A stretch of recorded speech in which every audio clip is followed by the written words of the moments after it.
Ang kwento ng kawayan at ng punong mangga sa isang tahimik na baryo sa Pilipinas.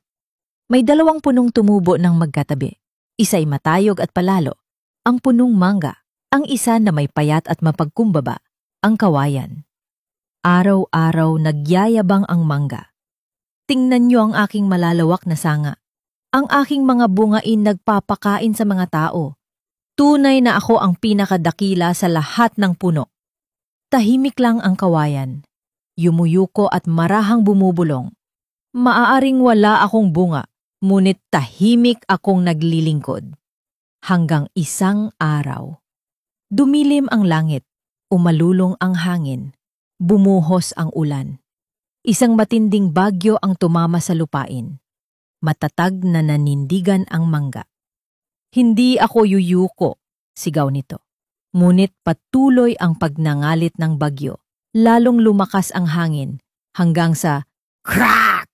Naputol ang punong mangga at bumagsak sa lupa. Ang kawayan? Yumuko ito ng mababa. Sumayaw kasabay ng hangin. Nagparaya, pero kailan may hindi nabali.